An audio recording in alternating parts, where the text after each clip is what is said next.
Leitura do livro Como Ensinar o Seu Bebê a Ler. A Suave Revolução. Autor Glyn Dowman. Introdução. Começar o projeto de pesquisa clínica é como pegar um trem com destino desconhecido. É cheio de mistério e emoção, pois você nunca sabe se terá uma cabine ou se irá na terceira classe, se o trem tem restaurante ou não, se a viagem lhe custará pouco ou todo o dinheiro que você possui. E, além do mais, se você chegará ao seu destino ou a algum lugar exótico que nunca sonhou conhecer. Quando os membros da nossa equipe tomaram esse trem, nas várias estações, esperávamos que nosso destino fosse aperfeiçoar o tratamento de crianças com graves lesões cerebrais. Nenhum de nós sonhou que, se atingíssemos o objetivo, iríamos permanecer no trem até chegar a um lugar onde as crianças lesadas pudessem tornar-se superiores às crianças normais. A viagem já vai lá pelos 20 anos e as acomodações são de terceira classe. O carro, o restaurante tem servido sanduíches, noite após noite, às 3 horas da manhã, na maioria das vezes. As passagens custaram todos os nossos recursos. Alguns de nós não viveram o bastante para terminar a viagem, e nenhum de nós a perderia por nada neste mundo. Tem sido uma viagem fascinante. A lista inicial de passageiros incluía um neurocirurgião, um fisiatra, médico altamente graduado com especialização em medicina física e reabilitação, um fisioterapeuta, um psicólogo, um educador, uma fonoaudióloga e uma enfermeira.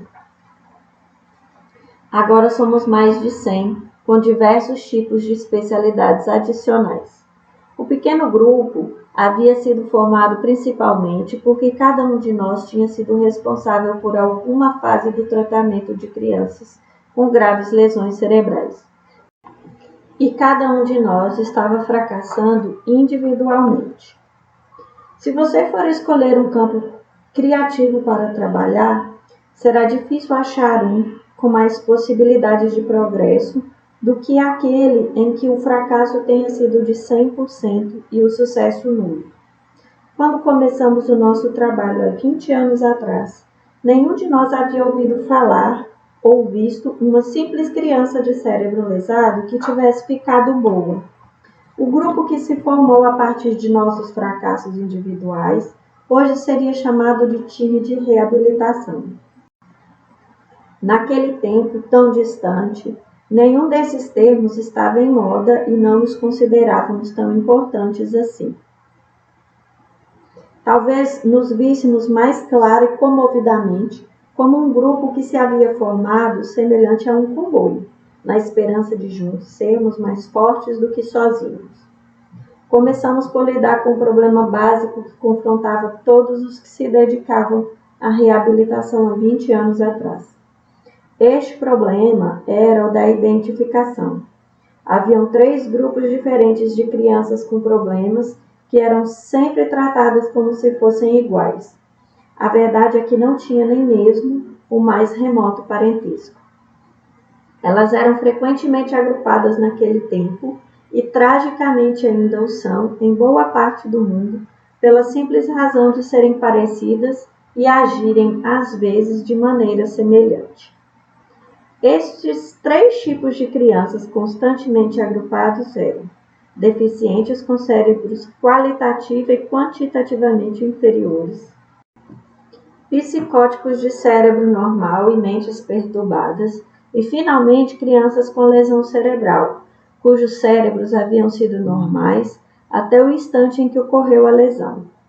Nós estávamos preocupados somente com esta última categoria, aquela que havia lesado um cérebro perfeito ao momento da concepção. Nós ficamos sabendo que, apesar de crianças psicóticas e deficientes de fato serem um pequeno número, centenas de milhares de crianças eram e são diagnosticadas como tal, quando, na verdade, o seu problema é lesão cerebral. Geralmente, tais erros de diagnóstico acontecem porque em muitas das crianças a lesão cerebral ocorreu antes do nascimento. Quando aprendemos a reconhecer após muitos anos de trabalho na sala de operações ou na cabeceira do paciente, quais as que realmente tinham lesão cerebral. Pudemos nos dedicar ao problema em si, o cérebro lesado. Descobrimos que importava muito pouco, exceto do ponto de vista da pesquisa, se a criança havia sofrido a lesão antes, durante ou após o nascimento. Isto equivalia mais ou menos a indagar se a criança havia sido atropelada por um carro antes, durante ou depois do meio-dia. O que realmente importava era descobrir que parte do seu cérebro havia sido atingida, o grau da lesão e o que poderia ser feito no caso. Mais tarde, descobrimos ser de pouca relevância saber se o cérebro sadio havia sido lesado por incompatibilidade com o fator RH dos pais, pelo fato da mãe ter tido uma doença infecciosa como a rubéola durante o primeiro trimestre da gravidez, por insuficiência de oxigênio no cérebro durante o período pré-natal ou por causa de um parto prematuro. O cérebro também pode ser lesado por demorado trabalho de parto, pela queda de cabeça aos 2 meses de idade, provocando coágulos de sangue no cérebro, por febre alta acompanhada de encefalite aos 3 anos de idade, por ter sido atropelado aos 5 anos ou por um outro grande número de fatores. Repito que, embora isto fosse importante sob o ponto de vista da pesquisa, sentíamos-nos como se estivéssemos nos preocupando com o fato de uma criança ter sido atingida por um carro ou um martelo. O importante aqui era determinar que parte do cérebro havia sido lesada, com que intensidade e o que iríamos fazer a respeito. Naquela época, os profissionais que lidavam com crianças de cérebro lesado achavam que seus problemas podiam ser resolvidos através do tratamento dos sintomas que existiam nos ouvidos, olhos, nariz, boca, peito, cotovelos, pulso, dedos, quadris, tornozelos e dedos do pé. Uma boa parte do mundo ainda acredita nisso. Tal proposta não funcionou antigamente e nem poderia. Em virtude de tal insucesso, nós concluímos que para tratar múltiplos sintomas da criança de cérebro lesado, nós precisaríamos atacar a fonte do problema, chegando ao cérebro propriamente dito. Enquanto a princípio isso podia parecer uma tarefa quase impossível, ou pelo menos gigantesca, nos anos subsequentes, nós e outros descobrimos métodos cirúrgicos e não cirúrgicos de tratar o cérebro. Nós simplesmente acreditávamos que tratar dos sintomas de uma doença e esperar que ela assim desaparecesse não era médico, científico ou racional. E se todas essas razões não fossem suficientes para fazermos abandonar tal empreitada, então permanecia o fato incontestável de que as crianças de cérebro lesado, tratadas desta maneira, nunca haviam ficado boas. Ao contrário, nós achávamos que se pudéssemos tratar do problema em si, os sintomas desapareceriam espontaneamente, na exata medida do nosso sucesso ao lidar com a lesão no próprio cérebro. Primeiro, nós atacamos o problema do ponto de vista não cirúrgico. Nos anos seguintes, ficamos convencidos de que se esperávamos ter sucesso com o próprio cérebro lesado, precisávamos encontrar maneiras de reproduzir os padrões neurológicos de crescimento de uma criança normal. Isto significava entender como o cérebro dessa criança começa, desenvolve-se e amadurece. Para tanto, observamos com atenção muitas centenas de recém-nascidos, bebês e crianças. Fizemos isso com muito cuidado. À proporção que fomos aprendendo como ocorre o crescimento normal do cérebro e seu significado, começamos a descobrir que atividades básicas, velhas conhecidas da criança normal, como arrastar e engatinhar, são de extrema importância para o cérebro. Aprendemos que se tais atividades forem negadas às crianças normais, em virtude de fatores culturais, de meio ambiente ou sociais, o seu potencial tornar-se-á seriamente limitado. O potencial da criança de cérebro lesado é ainda mais afetado. À medida que aprendemos outras maneiras de reproduzir este modelo de crescimento físico normal, vimos crianças de cérebro lesado melhorando, ainda que lentamente. Foi por volta dessa época que os neurocirurgiões do nosso grupo começaram a provar conclusivamente, através de técnicas cirúrgicas bem-sucedidas, que a resposta estava no próprio cérebro. Haviam certos tipos de crianças com lesão cerebral, cujos problemas eram de natureza progressiva e, consequentemente, morriam cedo.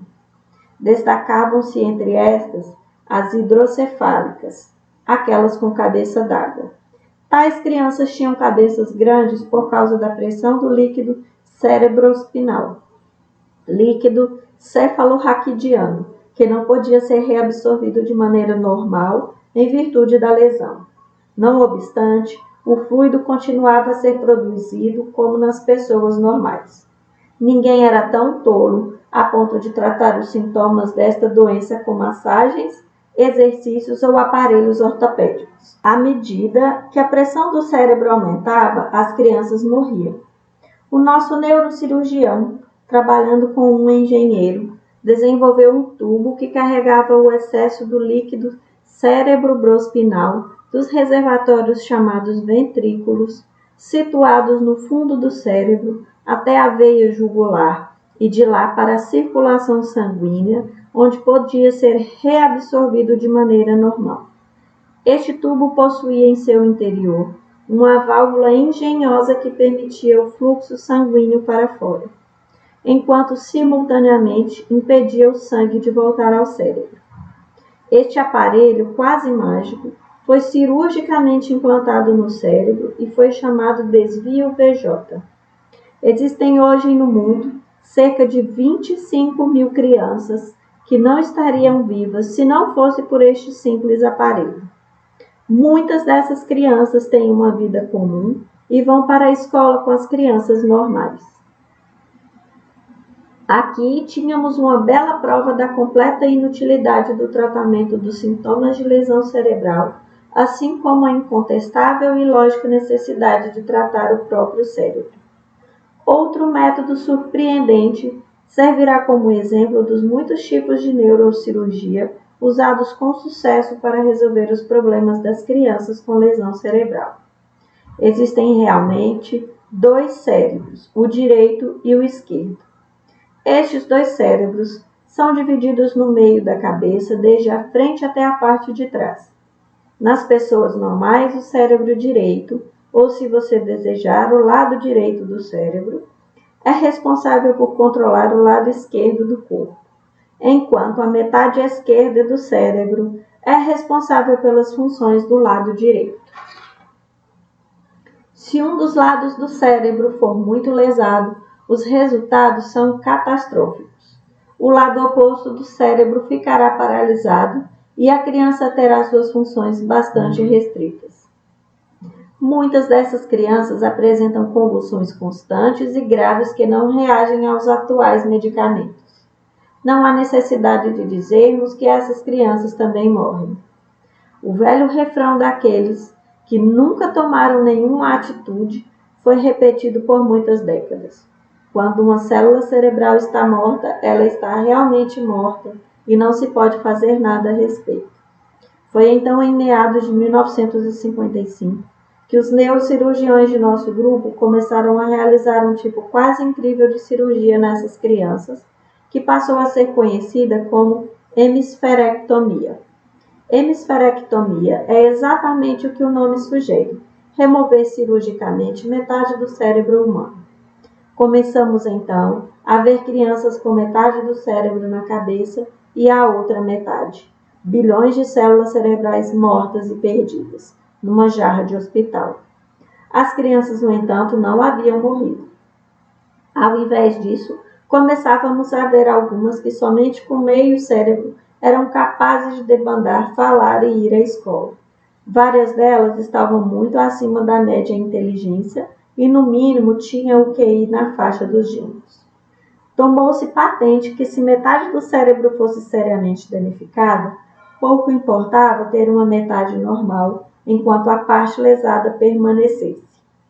Por exemplo, Se tal criança tivesse convulsões causadas pelo lado esquerdo comprometido, ela seria incapaz de demonstrar funções ou inteligência, até que a parte lesada fosse removida, permitindo ao cérebro direito ileso assumir sem interferência a sua completa função. Antigamente, sustentávamos em oposição à crença popular que uma criança era capaz de ter 10 células mortas e nem ao menos ficarmos sabendo. Dizíamos que ela talvez pudesse ter uma centena de células cerebrais destruídas ou até mesmo 1 milhar, e ainda assim não seríamos capazes de percebê-lo. Nem nos nossos sonhos mais ousados tínhamos podido acreditar que uma criança pudesse ter bilhões de células nervosas mortas e ainda assim atuar tão bem ou melhor do que uma inteligência normal.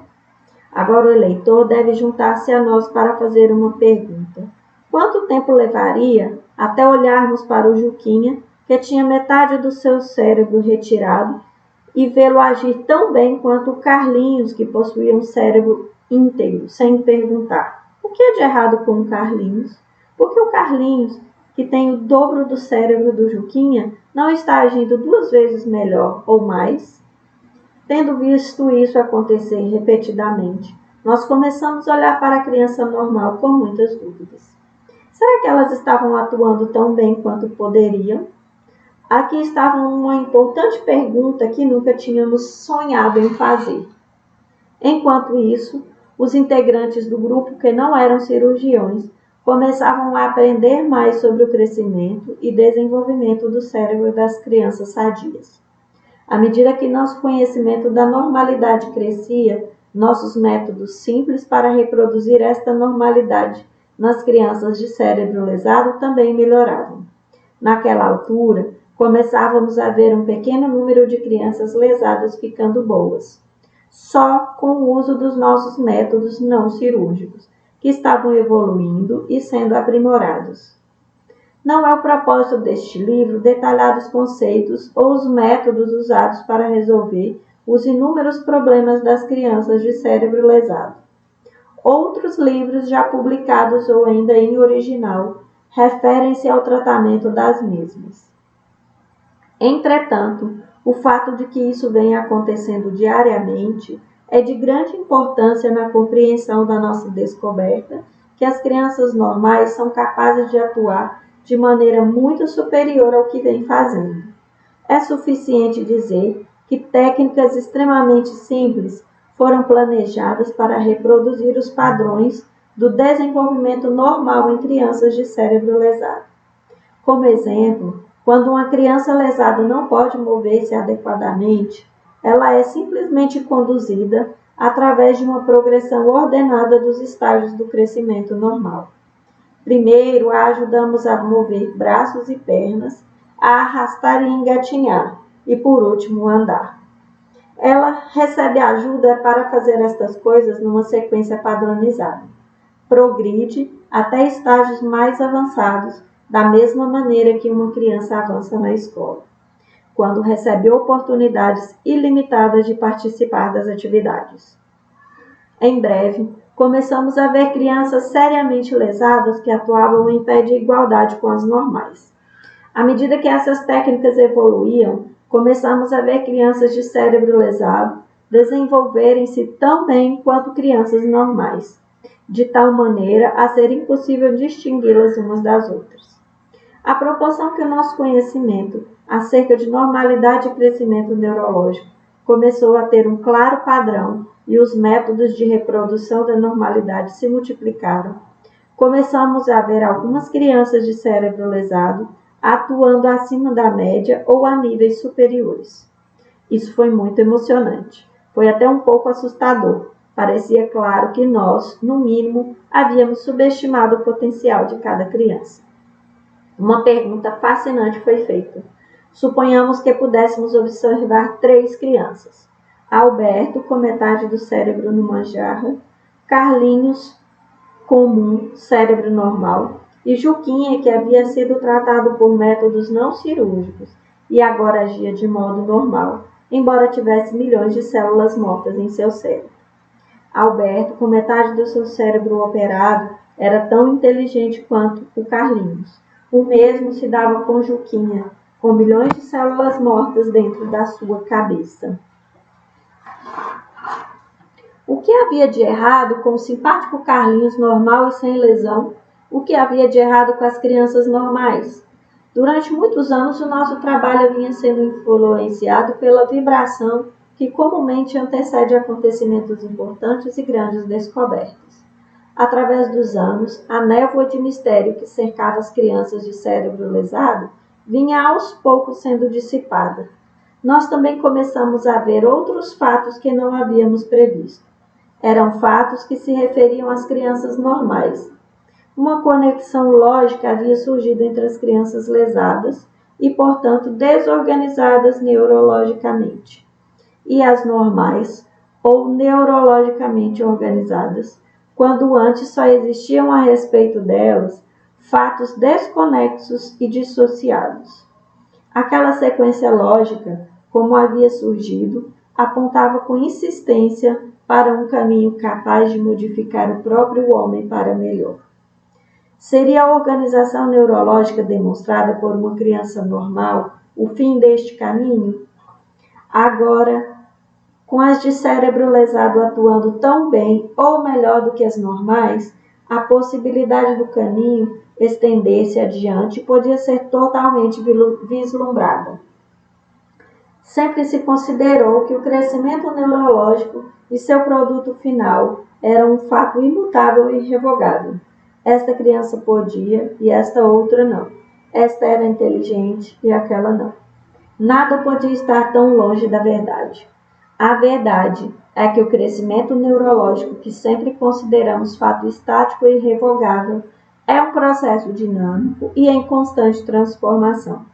Na criança severamente lesada, vemos o processo de crescimento neurológico totalmente bloqueado. Na criança retardada, vemos o mesmo processo bastante vagaroso. Na criança normal, ele acontece num ritmo médio e na superdotada em grande velocidade. Chegamos agora à conclusão que as crianças lesadas, normais e superdotadas não são três tipos diferentes, mas ao invés disso, uma espécie de contínuo que vai desde a extrema desorganização neurológica provocada por lesão grave, passando pela moderada desorganização neurológica causada por um dano leve ou moderado, chegando à quantidade normal de organização neurológica da criança sadia, até o seu mais alto grau demonstrado pela criança superdotada. Na criança severamente lesada, conseguimos com sucesso recomeçar o processo que havia sido bloqueado e na retardada nós o aceleramos. Estava bem claro que este processo de crescimento neurológico podia ser acelerado tanto quanto retardado. Tendo repetidamente trazido crianças lesadas da desorganização neurológica para um nível médio ou superior, usando simples técnicas não cirúrgicas, tínhamos razão para acreditar que estas mesmas técnicas podiam ser utilizadas para aumentar a quantidade de organização neurológica demonstrada pela criança normal. Uma destas técnicas era ensinar criancinhas de cérebro lesado a ler. Em nenhuma situação, a capacidade de aumentar a organização neurológica é mais claramente demonstrada do que quando se ensina um bebê normal a ler.